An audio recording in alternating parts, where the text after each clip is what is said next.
Bonjour. Après avoir étudié la comparaison des fractions, aujourd'hui, je vais expliquer la comparaison des décimaux. Mais avant tout, c'est un petit rappel à propos des fractions décimales. On dit une fraction est décimale si elle est égale à une fraction dont le dénominateur est 1, 10, 100 ou bien 1000. Voyons si ces fractions sont-elles des fractions décimales. Commençons par 5 sur 10. 5 sur 10 est une fraction décimale? Oui, car son dénominateur égale à 10. Tandis que 1 tiers n'est pas une fraction décimale, car son dénominateur égale à 3. En plus, elle n'est pas équivalente à une fraction dont le dénominateur est 1, 10, 100 ou bien 1000. Comment transformer un nombre décimal en une fraction décimale? Commençons par 13,5. Dans 13,5, il y a seulement un seul chiffre après la virgule, alors mon dénominateur doit être égal à 10, qui contient un seul zéro. Pour trouver le numérateur, je déplace la virgule une seule fois de gauche à droite. Alors j'obtiens 135. Ma fraction devient 135 sur 10. Passons à 12,9. Dans 12,9, il y a seulement un seul chiffre après la virgule, alors mon dénominateur doit être égal à 10, qui contient un seul zéro. Je peux dire que le nombre de zéros dans le dénominateur correspond au nombre de chiffres après la virgule. Pour trouver maintenant le numérateur, je déplace la virgule une seule fois de gauche à droite. Alors j'obtiens 129.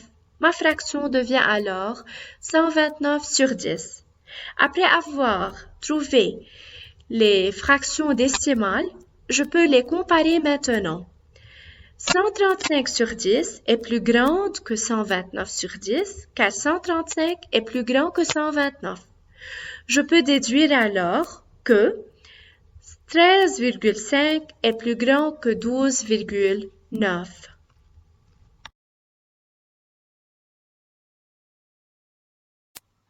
Un nombre décimal est formé de deux parties.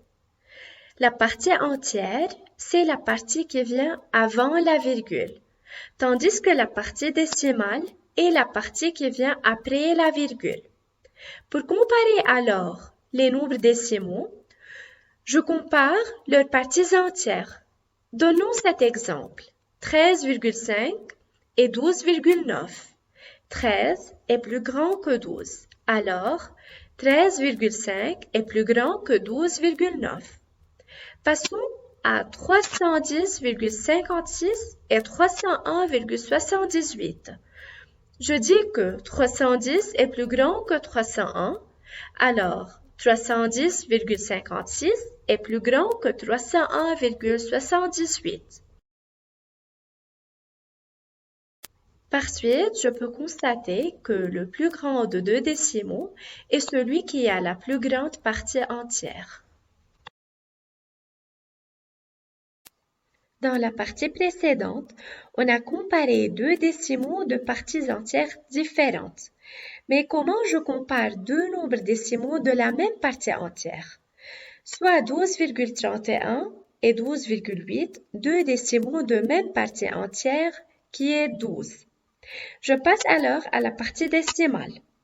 La partie décimale du 12,31 est formée de deux chiffres, tandis que la partie décimale de 12,8 est formée d'un seul chiffre qui est le 8. Alors je place un 0 après 8 pour avoir deux chiffres dans la partie décimale, comme dans 31.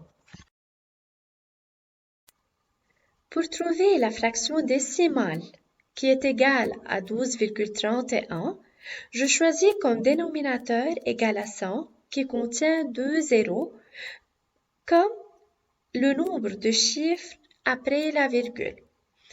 Pour trouver le numérateur, je déplace la virgule deux fois de gauche à droite. J'obtiens alors 1231. La fraction décimale devient 1231 sur 100. Passons maintenant au deuxième nombre décimal, 12,80. 12,80 contient deux chiffres après la virgule. Alors, le dénominateur doit être égal à 100, qui contient deux zéros. Pour trouver maintenant le numérateur, je déplace la virgule deux fois de gauche à droite. J'obtiens alors 1280. Alors, la fraction décimale est 1280 sur 100. Comparons maintenant les deux fractions décimales. 1231 sur 100 est plus petit que 1280 sur 100, car 1231 est plus petit que 1280. Par suite, si deux décimaux ont la même partie entière, le plus grand est celui qui a la plus grande partie décimale. Après avoir réduit ces parties décimales au même nombre de chiffres en plaçant les zéros nécessaires.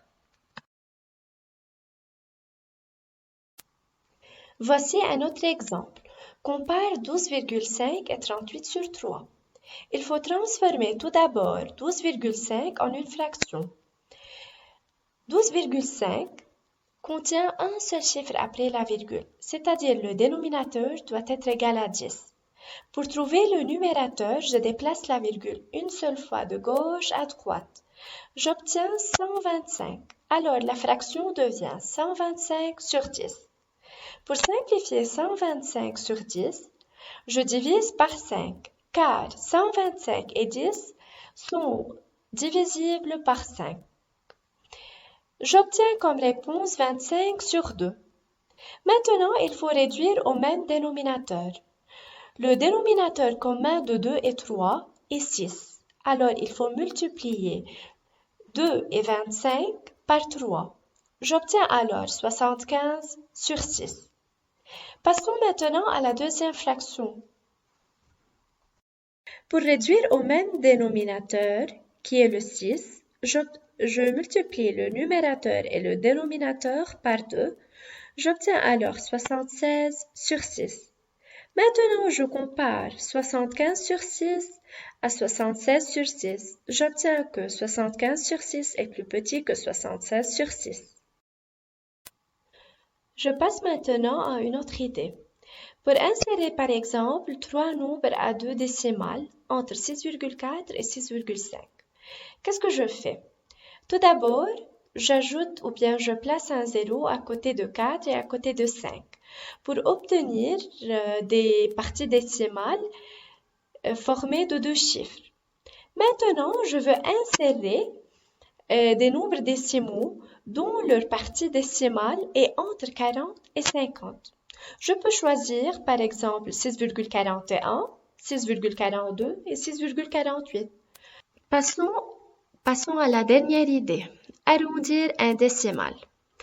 Arrondir un décimal à l'entier signifie donner l'entier le plus proche. Si le chiffre des dixièmes est 5 ou bien plus grand que 5, on prend l'entier qui vient juste après. Par exemple, 1,6. 6 est plus grand que 5, alors l'entier le plus proche à 1,6 est 2. C'est-à-dire, c'est l'entier qui vient juste après 1. Passons à un autre exemple, 0,1. 1 est plus petit que 5, alors l'entier le plus proche à 0,1 est 0 lui-même.